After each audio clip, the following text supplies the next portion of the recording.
ખાંભામાં patrolling કરી રહેલા home guard જવાન પ્રવીણ સરવૈયા પર 3 અજાણ્યા શખ્સોએ હુમલો કર્યાની ઘટના સામે આવી છે। મળતી માહિતી મુજબ પ્રવીણ સરવૈયા પેટ્રોલિંગમાં હતા ત્યારે 3 અજાણ્યા શખ્સોએ તેમના પર હુમલો કર્યો હતો। આ ઘટનાને પગલે તેઓ ઇજાગ્રસ્ત થતા સારવાર માટે ખસેડવામાં આવ્યા હતા। આ ઘટનાને લઈને દલિત સમાજમાં રોષની લાગણી જોવા મળી રહી છે। અમરેલી જિલ્લામાં દલિત સમાજ સાથે સંકળાયેલી હુમલા અને અત્યાચારની ઘટનાઓ અંગે અગાઉ પણ આક્ષેપો સામે આવી રહ્યા છે। ખાંભાની આ ઘટનાના પગલે દલિત સમાજના આગેવાનો અને લોકોમાં ભારે રોષ જોવા મળી રહ્યો છે। આ હુમલામાં સંડોવાયેલા શખ્સોને ઝડપી કડક કાર્યવાહી કરવામાં આવે તેવી માંગ ઉઠી રહી છે। હવે પોલીસ દ્વારા સમગ્ર મામલે તપાસ હાથ ધરી હુમલાખોરોની ઓળખ અને ધરપકડ માટે કાર્યવાહી કરવામાં આવી રહી છે। અમરેલી જિલ્લામાં દલિત સમાજની સુરક્ષા અને કાયદો વ્યવસ્થાને લઈને પણ હવે સવાલો ઉઠી રહ્યા છે। રિપોર્ટર રાઠોડ મહેન્દ્રભાઈ ચલાલા, અમરેલી।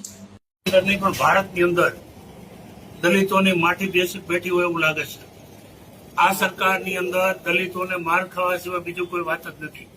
હવે હદ થઈ ગઈ છે, સમજે। હવે આપણે આંખ લાલ નહીં કરશું તો આ લોકો આપણને બહુ હેરાન કરે છે, પરેશાન કરે છે।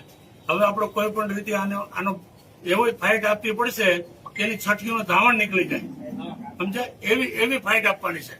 આપણે કઈ કમ નથી દલિતો, બરાબર। હવે એને ચોખ્ખો સંદેશો છે મારો કે હવે દલિતોને સંછોડવાનું બંધ કરો, નહીતર પછી હવે અમે કઈ આમ જો ટીલા તાણી બેઠા નથી। અમારા બાપ દાદાનો ઇતિહાસ જોવો તમે, બરાબર। પ્રેમથી સમજી જાવ તો સારું છે, નહીતર પછી હવે કેસરિયાને બદલે અમારે ન કરવાનું કરવું પડશે।